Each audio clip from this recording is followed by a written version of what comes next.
Bonjour encore à toi, Boris. Merci d'avoir accepté l'invitation. Très heureux de te recevoir aujourd'hui pour parler de due diligence et de fusion-acquisition avec toi. Donc, la session d'aujourd'hui va s'articuler autour de deux principaux axes, hein. On parlera de tout ce qui est lié à la gestion de risque et à la fusion-acquisition. Et on parlera un peu plus tard de tes activités, de ce que tu fais avec les data trade. En tout cas, merci encore d'avoir accepté l'invitation. Donc, je rappelle que ce sont 30 minutes de session en live LinkedIn qu'on organise tous les samedis. Et Oui, je vais peut-être déjà te laisser te présenter ton parcours de formation et de carrière aussi. ok, merci beaucoup. Bonjour à tous et merci à toi de m'inviter sur la plateforme. Merci à chacun d'être présent aussi matinalement pour certains le matin, hein, samedi. Ça montre que le sujet peut être très intéressant pour plusieurs personnes ou pour la connaissance ou ceux qui sont tout simplement des curieux et pourront peut-être, je l'espère, apprendre pas mal de choses autant durant cette session de 30 minutes. Parler rapidement et brièvement de moi par rapport à mon parcours, comme tu l'as demandé. Je suis de formation ingénieur à la base, réseau et télécommunications. Et ensuite, j'ai fait des masters en management, gestion de projet et en conception des systèmes d'information. Et ce parcours a été complété par après sur des accréditations sur les marchés financiers, notamment auprès de l'AMF, parce que j'ai toujours été très intéressé sur les sujets de finance. Donc, j'ai fait un parcours, de mon parcours, c'est construit autour de la tech et de la finance, autour des nouvelles technologies et de ce que pourrait apporter, ce que ça pourrait apporter au marché financier. Et aujourd'hui, avec une spécialisation dans le domaine de la data, l'intelligence artificielle et notamment l'IT M&A dont on va parler aujourd'hui. Donc voilà, c'est pour expliquer un petit peu mon parcours, ça fait un peu d'une plus de 17 ans d'expérience aujourd'hui cumulée en tant qu'employé, en tant que chef d'entreprise, en tant que freelance et autres. Donc voilà, c'est pour résumer assez brièvement mon parcours. D'accord, ok. Bah, merci, bravo pour le parcours. On va peut-être parler un peu plus je pense que des fondamentaux, hein, pour nous qui ne sont pas forcément férus de fusion-acquisition, de due diligence. Qu'est-ce que la fusion-acquisition déjà? Qu'est-ce que la fusion-acquisition? Déjà, c'est très bien de se poser la question avant d'aller dans la due diligence, parce que la fusion-acquisition, en fait, c'est la fusion-acquisition, c'est des opérations financières par lesquelles des entreprises combinent leurs actifs, comme on peut dire, mais également leurs passifs. Donc on va parler communément de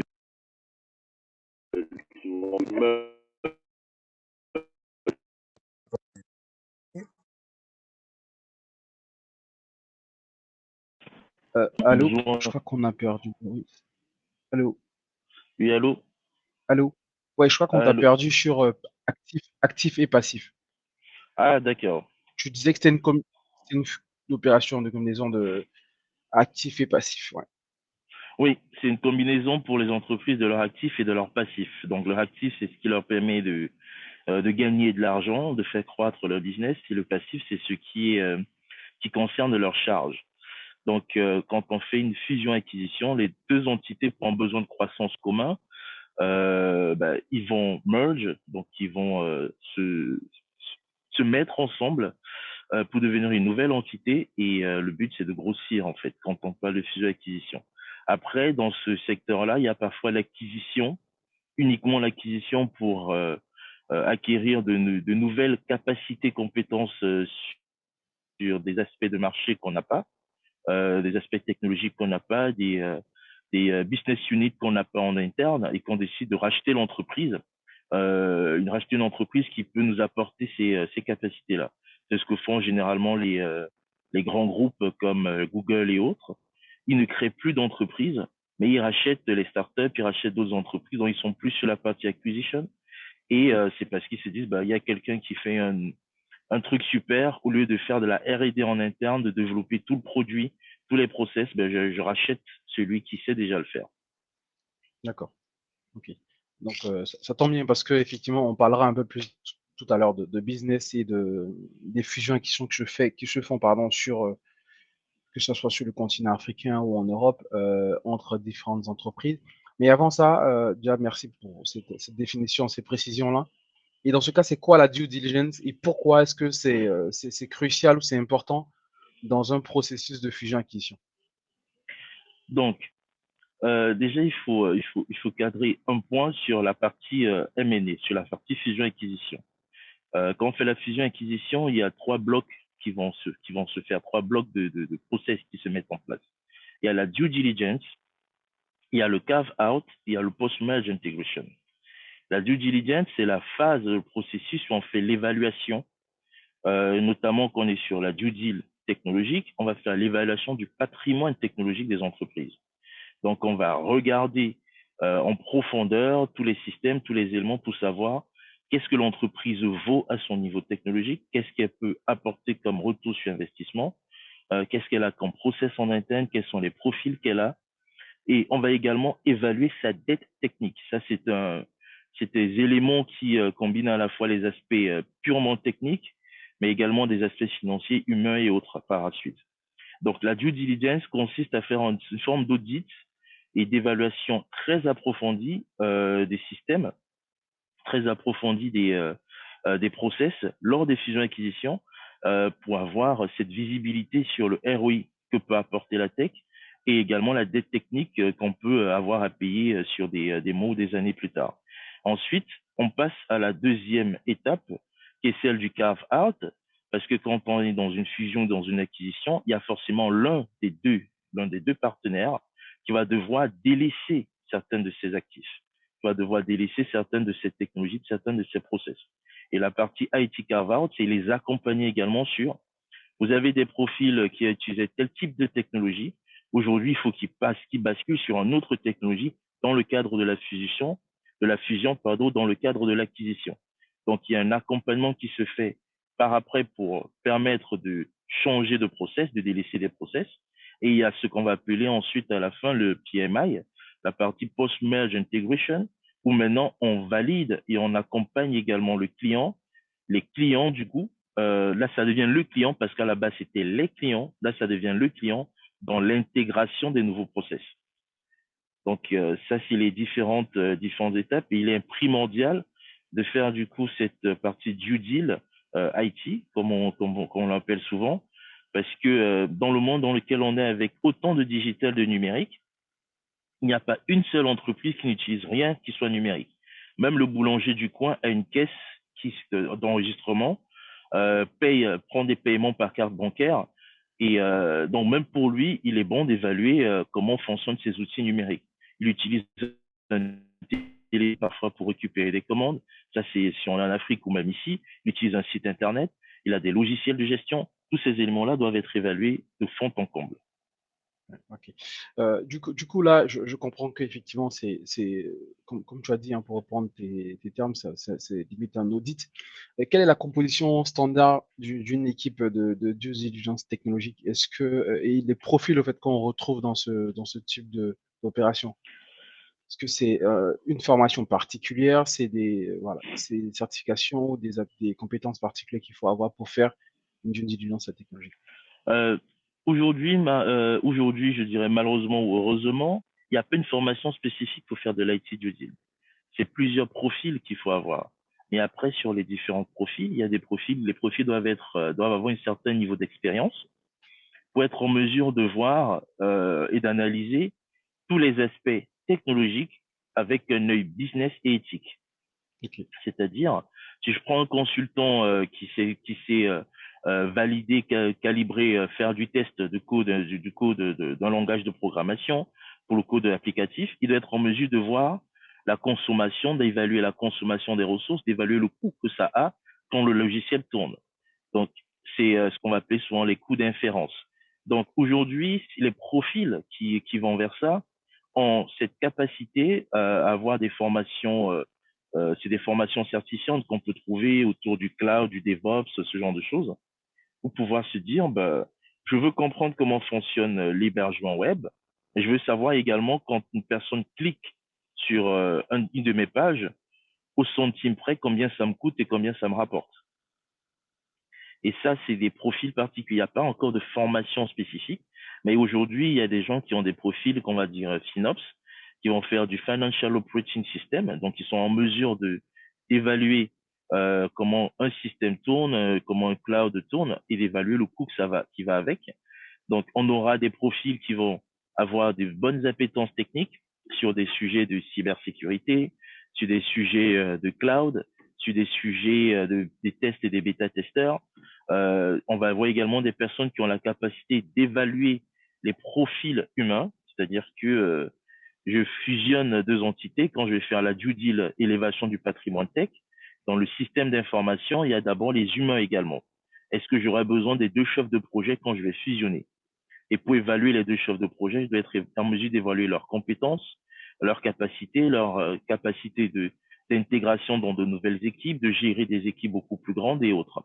Donc, on peut, dans ce genre de cadre, les profils vont être tech, vont être comme des profils ressources humaines, des managers qui ont cette capacité de voir les choses comme des personnes des ressources humaines, et mais d'évaluer les coûts également qui vont avec, parce que le but de la fusion-acquisition, elle est très financière à la fin. D'accord. Hmm. Ok. Donc ça prouve que c'est vraiment une équipe constituée de plusieurs personnes donc, qui composent qui feront, on va dire, cette due diligence IT.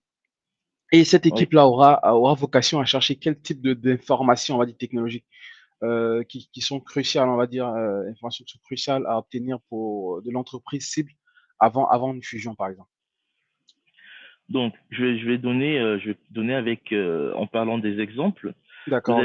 Vous avez une entreprise qui est avant-gardiste dans le domaine de l'intelligence artificielle, qui fait un produit qui est très intéressant et qui est en phase d'être racheté.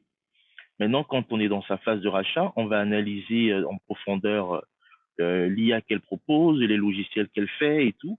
Et le commanditaire, dont la personne qui veut racheter, va se dire, bah, super, le produit sera bankable, il y aura une appétence sur le marché, il y a une profondeur de marché, ça va me rapporter de l'argent.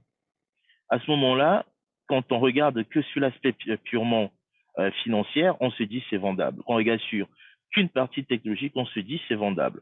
Maintenant, la problématique est la suivante. Si, par exemple, dans le développement de cette application, on a un chercheur qui est affilié à une université, la licence et le brevet n'appartiennent pas à l'entreprise. Et ça, c'est là où souvent on se retrouve avec des problématiques. La licence et le brevet appartiennent au chercheur qui est affilié à une université. Donc, même si le produit est bankable, si ce chercheur décide de rester à l'université et faire de la recherche, vous ne pouvez pas utiliser ce produit.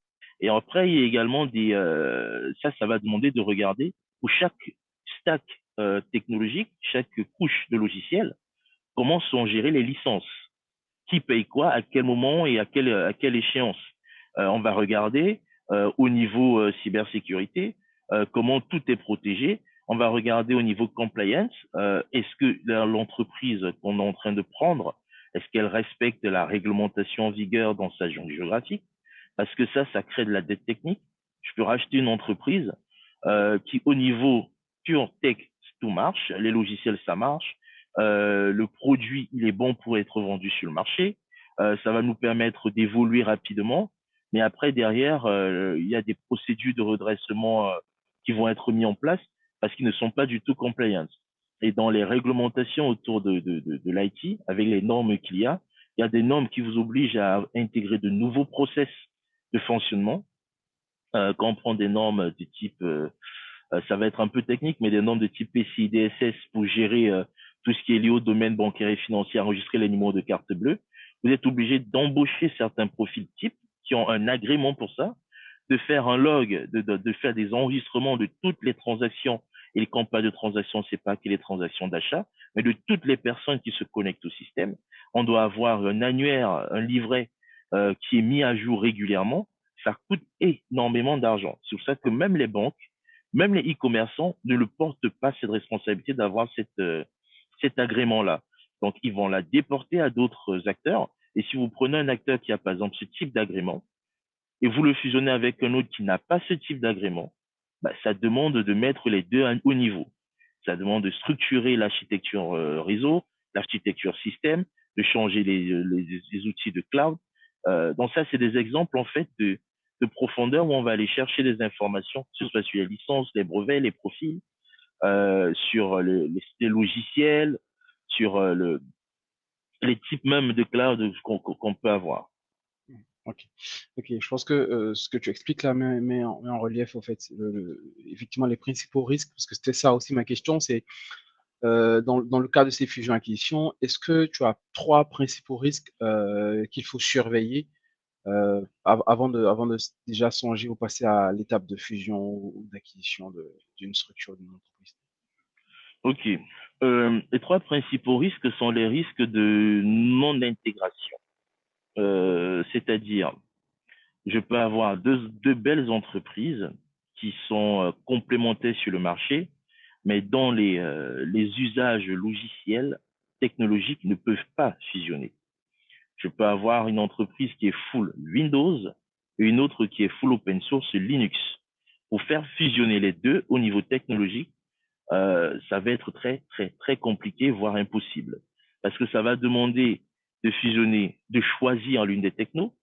Ça va demander de revoir tous les profils qui ont une appétence sur la techno qui est arrêtée. Donc, on va se retrouver plutôt dans des démarches d'acquisition que dans des démarches de fusion. Donc, il y a ces éléments-là à voir. Et c'est pour ça que dans le processus de IT M&A, dans laquelle se retrouve la due deal, il y a un process en amont qui s'appelle le Transactional Advisory, où on va d'abord analyser la probabilité ou la potentialité pour les entreprises de pouvoir merge ou de pouvoir faire une acquisition.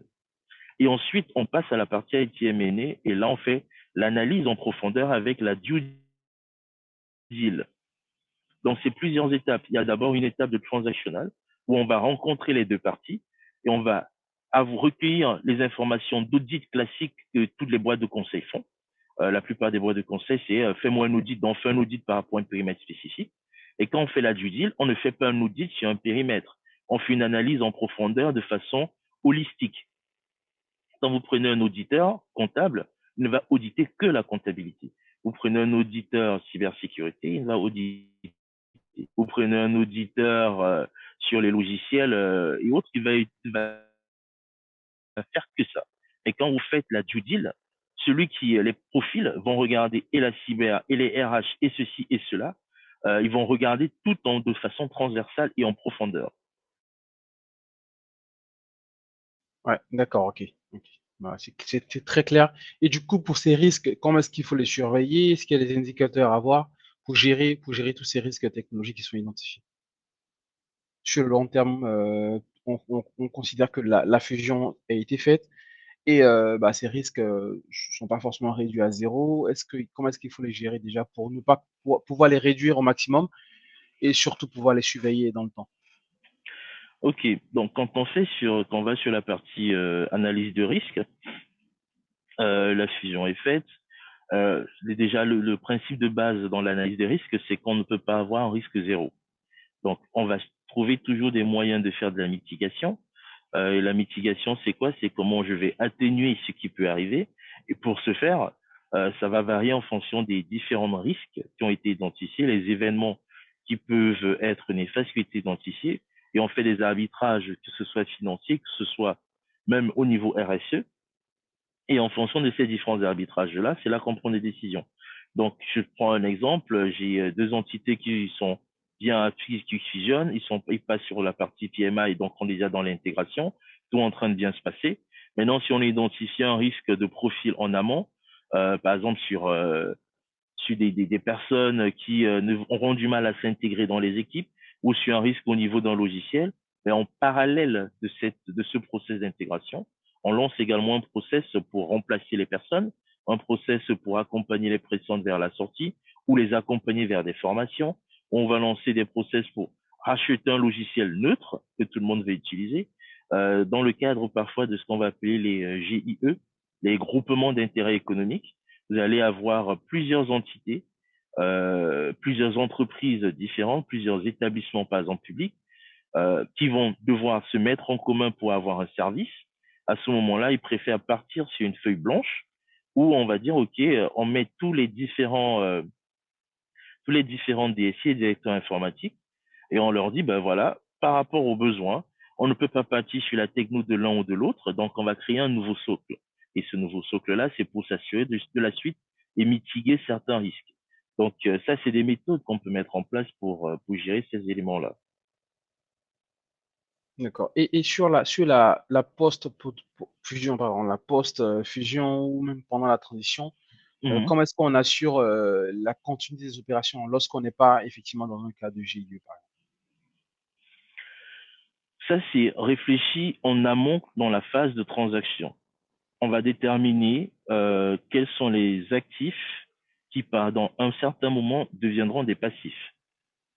C'est-à-dire qu'on va évaluer en amont, avant de rentrer dans dans tout ce qui va être merge acquisition, on va regarder dans la phase de transaction, est-ce que quand je fais fusionner deux groupes, bon, je prends un exemple qui peut peut-être parler à beaucoup. Je vais faire fusionner Total et je vais faire fusionner, c'est quoi, un de ses concurrents Shell. Et je lui ai dit, ben, dans le cadre de la fusion de Total et de Shell, les deux vendent du carburant, les deux ont des stations-service, les deux ont de la tech.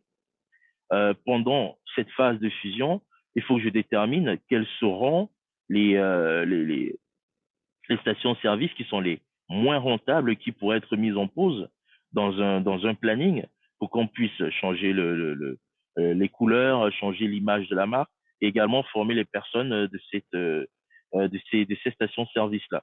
Ça, je fais de façon imagée pour qu'on puisse comprendre, mais ça, c'est des choses qu'on fait pour s'assurer que pendant cette phase de fusion, les choses puissent continuer de fonctionner. On va déterminer en amont ce qu'on est prêt, le risque qu'on est prêt à porter, les pertes qu'on est prêt à assumer pendant cette phase-là. Parce que quand il y a une phase de fusion-acquisition, même simplement pour le nouveau bureau, ben, il y a des gens qui doivent déménager.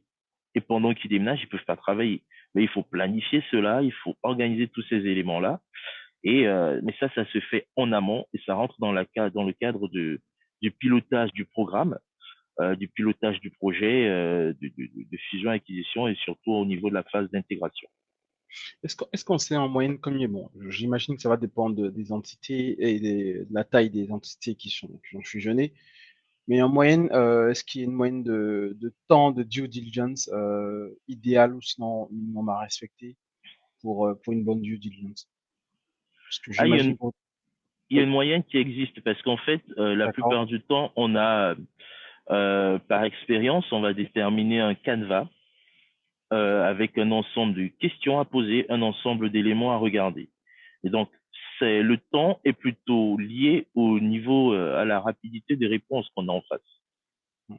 Donc, quand on a le canevas et qu'on a les capacités de se connecter aux outils, d'interroger les bonnes personnes et autres, quand on a planifié en amont, en général, une bonne due deal, je ne parle pas de la fiche d'acquisition, une bonne due deal n'excède pas 2 à 3 mois. D'accord. Ok, d'accord. Est-ce que dans le cas des due diligence, est-ce qu'il y a des méthodes, typiquement en cybersécurité, on a des méthodes d'analyse respectives, typiquement ISO 27005, on a des méthodologies aussi d'audit, des cartes de référence d'audit IT. Est-ce qu'il y a des méthodes et méthodologies qui existent ou des référentiels qu'il faut absolument utiliser ou qui sont fortement recommandés dans le cas de due diligence technologique? Aujourd'hui, dans cette activité-là, c'est pas encore existant parce que faut comprendre que la partie IT M&A dans laquelle il y a la due deal tech, c'est une activité qui n'a pas 5 ans. C'est D'accord. depuis qu'il y a le vent en poupe, oui, c'est depuis qu'il y a le vent en poupe sur tous les éléments les levées de fonds qu'il y a eu autour des startups partout sur la planète et que il y a eu les levées de fonds il y a un certain temps. Il y a dizaines d'années, il y a beaucoup d'entreprises qu'on entendait parler, des boîtes qui devenaient des licornes et tout ça.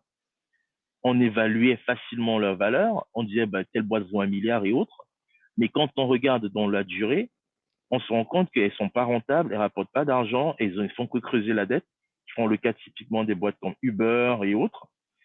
C'est après avoir fait ces analyses-là qu'on s'est rendu compte qu'en fait, on a juste regardé les aspects financiers, les aspects juridiques. Personne n'a creusé la valorisation du patrimoine technologique. C'est pour ça qu'il y a que à peine 4 ans que des grands groupes comme Bain Compagnie, Deloitte et autres, et le nôtre, on s'est dit, bah tiens, il faudrait commencer à creuser cet aspect-là et mettre en place cette practice. Aujourd'hui, ceux qui font la due deal, ceux qui font l'ITM&A, chacun applique par rapport à son expérience. Il n'y a pas encore un référentiel. J'ai fait quelques articles sur LinkedIn par rapport à ça, les bonnes pratiques, les bonnes méthodes, mais je suis parti, moi, de mon expérience et de ce que j'ai pu voir chez des concurrents ou des partenaires. D'accord. Maintenant, pour avoir un référentiel, je pense que c'est même une bonne idée. Je peux développer, mettre en place un référentiel plutôt et le présenter. Mais il n'y a pas encore un référentiel comme on peut le voir dans la gestion de projets agiles avec les Scrum, les ITIL en Exactement. informatique, les CIF et tout ça. Mm. Ce qu'on va faire avec ISO 27000 et autres, il n'y en a pas encore à ce niveau-là. D'accord, ok. Est-ce qu'il y a des indicateurs clés de performance à surveiller avant, pendant et même après le processus de fusion bon, des deux entreprises? Les indicateurs vont s'appuyer sur tout ce qui va être la performance des SI. C'est-à-dire qu'on va les indicateurs qu'on utilise pour la performance des systèmes d'information, les rapidités d'exécution, les rapidités de process, la résilience de certains process. Les indicateurs, c'est les KPI qu'on récupère et qu'on réutilise dans le cadre de l'ITM&A, notamment de la due deal. D'accord. Ok. Bah, écoute, je vois qu'on arrive au terme de notre session, donc je rappelle, hein, ce sont 30 minutes de session tous les samedis. Pour ceux qui souhaitent poser des questions, vous avez juste à lever la main pour prendre la parole et poser vos questions ou intervenir sur le thème, si vous le souhaitez. J'ai encore deux dernières questions. C'est notamment sur les activités que tu mènes avec ta structure. Déjà, est-ce que tu peux nous parler des principaux services que tu fournis aujourd'hui et comment est-ce que un membre de la communauté peut te contacter, soit pour intégrer ta structure ou même collaborer avec toi dans le cadre de partenariat sur des sujets bien précis. Ok, en tout cas, merci de me donner cette opportunité. Aujourd'hui, avec DataTree et notre holding, on travaille sur des sujets de data, d'IA et de ITM&A. Donc, on développe notre propre moteur d'intelligence artificielle qui s'appelle Lara, qui a déjà un certain temps, qui a 5 ans à peu près. Aujourd'hui, on va accompagner des entreprises et des États sur des besoins de transactional advisory et de ITM&A. Ça peut être par exemple la ville de Nairobi qui veut faire du smart lightning sur toute la ville, donc qui veut rajouter de l'éclairage intelligent. Donc il faut intégrer du numérique dans le matériel industriel existant. Donc à ce niveau-là, il faut faire toute la partie transactionnelle et il faut également faire la partie M&A.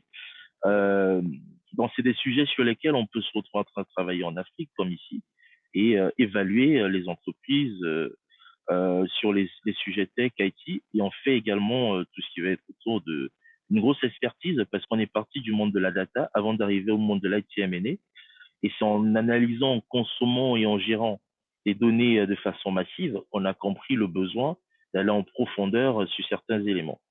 Donc, ce qu'on recherche principalement, ça va être des partenaires qui peuvent nous apporter une base clientèle. On trouve des bons protocoles d'accord pour pouvoir travailler ensemble. Des partenaires qui peuvent répondre à des pans de ce on peut ne pas avoir à un instant T en termes de ressources. Euh, on a une due deal à faire et on a besoin d'un consultant en cybersécu, par exemple, un consultant en test sur des logiciels conçus en du Java, ce genre de choses. C'est là où on va faire appel à certains profils. D'accord. Effectivement, pour être tout à fait transparent, moi, quand je regardais, j'ai lu aussi des articles autour de ça, mais je savais pas que c'était assez récent comme ça. Donc, je crois que c'était vraiment un très vieux sujet. Mais quand on regarde le continent africain, il y a énormément de jeunes startups qui essaient tant bien que mal de s'en sortir. Et on n'applique pas forcément l'idéologie, on va dire, panafricanisme sur toute la partie startup ou des entreprises en tout cas.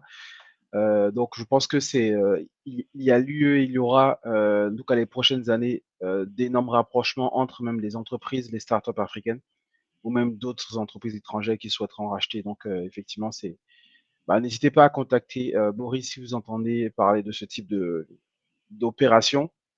Et avec plaisir, on partagera avec lui ou partager directement avec lui. L'idée, c'est ça aussi avec Cybercafé. N'hésitez pas à lui envoyer des invitations, à échanger avec lui et puis à continuer d'apprendre, à partager aussi des opportunités. Je sais pas s'il y a des Merci. questions. Sinon, écoute, Heureux de t'avoir reçu. Moi, j'ai beaucoup appris. Donc, je rappelle que la session est enregistrée, donc elle sera disponible sur notre média Cybercafé YouTube. Ok, Donc, n'hésitez pas à poser des questions. N'hésitez pas aussi à nous écrire en commentaire ou à écrire directement à notre speaker, donc à Boris qui a bien voulu être présent ce matin. S'il n'y a pas de questions, nous, on va mettre fin à la session, te laisser le mot de fin et te remercier surtout d'avoir partagé avec nous cette expertise-là. Je crois que c'était très clair et merci encore à toi. ok, merci en tout cas aussi pour ton invitation. Merci à ceux qui ont été connectés, ceux qui écouteront plus tard. C'est un marché qui est porteur, on a besoin de profils, de personnes intelligentes et qui savent voir les choses de façon holistique. Il y a des entreprises qui pensent ne pas en avoir besoin, mais qui ont besoin de faire de la due deal pour à un moment donné se poser, se dire est-ce que ça vaut la peine que je continue à faire ce que je fais, même si ça me rapporte de l'argent, à quel moment je peux avoir une dette. Voilà, on est dispo pour vous accompagner, même ceux qui veulent se lancer dans ce secteur d'activité-là sur des besoins de métier, de formation, sur des sujets spécifiques. On fait également pas mal de formations, donc on peut vous aider à mettre en place des petits programmes pour vous aider là-dessus. Et merci à tous et on se souhaite une très bonne journée pour tout le monde. Bah, excellente journée et excellent week-end à toutes et à tous. Portez-vous bien. Rendez-vous samedi prochain pour une autre session de live Cybercafé. Merci encore à toi, Boris, et bon week-end à tous. Merci, bon week-end. Au revoir. Merci, bon week-end. Au revoir.